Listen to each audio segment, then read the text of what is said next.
Yo, what is up guys, and welcome back to McAD's Entertainment. I'm your host as always, Adam McGahee. Before we hop into this video, I wanted to announce again our first ever giveaway on the channel. Starting out small here, but I'm doing a giveaway of the Rogue One Vintage Collection Darth Vader figure. Darth Vader is one of my favorite characters in fiction, so why not start things off with a figure of him? To be eligible to win, all you have to do is like this video, subscribe to the channel, and comment below on what your favorite Darth Vader or Anakin Skywalker moment is. This can be from canon or legends. I'll be announcing the winner at the end of the month. Without further ado, let's hop right into this. So I recently purchased the Revenge of the Sith novelization, and have come across some rather interesting details about the story's plot that we did not get to see on film. One of the most interesting plot points I came across was right after Anakin reveals to Mace Windu that Chancellor Palpatine was indeed a Sith Lord. As we know, Mace Windu told Anakin to wait in the Jedi Council chambers until he and the Jedi returned with the captive Palpatine. Anakin of course would ponder his decision on what to do, and he ultimately decides to go to the Chancellor's office anyway, and decides to save him from Mace Windu, and thus begins his journey into becoming Darth Vader.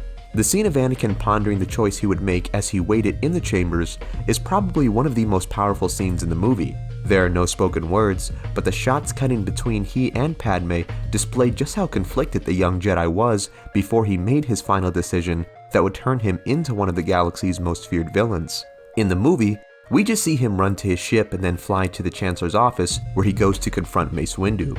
However, the book reveals that there is a pivotal moment right before Anakin enters the office where he is approached by none other than Jedi Master Shaak Ti, who attempted to talk the conflicted Jedi from interfering with Palpatine's arrest.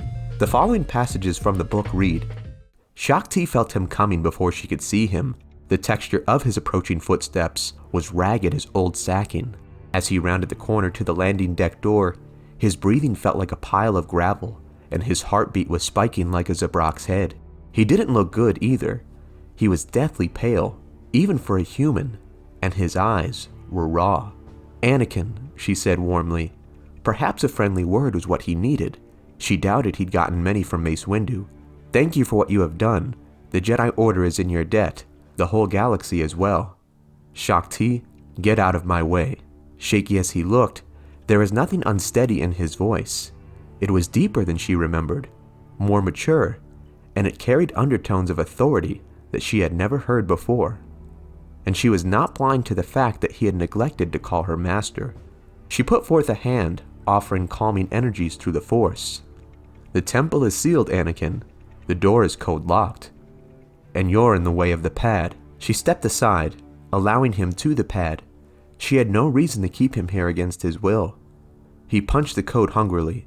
"If Palpatine retaliates," she said reasonably, "is not your place here to help with our defense?" "I'm the chosen one. My place is there." His breathing roughened, and he looked as if he was getting sicker. "I have to be there. That's the prophecy, isn't it? I have to be there." "Anakin, why? The Masters are the best of the Order. What can you possibly do?" The door slid open. "I'm the chosen one," he repeated. "Prophecy can't be changed. I'll do." He looked at her with eyes that were dying, and a spasm of unendurable pain passed over his face. Shaak Ti reached for him. He should be the infirmary, not headed toward what might be a savage battle. But he lurched away from her hand. "I'll do what I'm supposed to do," he said, and sprinted into the night and the rain. It is then after this that Anakin would go to Palpatine's office, and things would unfold as they did in the movie. I found these passages from the book very interesting. I did not even know this had happened prior to reading the book. Besides seeing her in a few episodes of Clone Wars and being a boss in the Force Unleashed video game, the character of Shaak Ti has not been fleshed out as much as she could be in the Star Wars universe.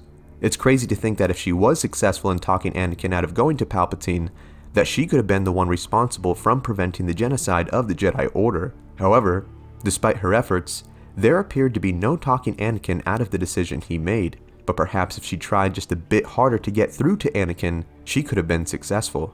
Now, what are your thoughts on this? Do you think Anakin could have been convinced not to go to Palpatine? Perhaps maybe if someone like Obi-Wan was there, things could have been different. What do you think the Star Wars universe would be like if Anakin never joined the dark side? Sound off in the comments. Also, if you would like us to flesh out more of the Star Wars books like this in future videos, be sure to let us know. Also, don't forget to subscribe to the channel and tap the bell icon to be notified of all of our latest videos. Thank you so much for watching. Remember, you are awesome and loved. God bless, and I will see you in the next one.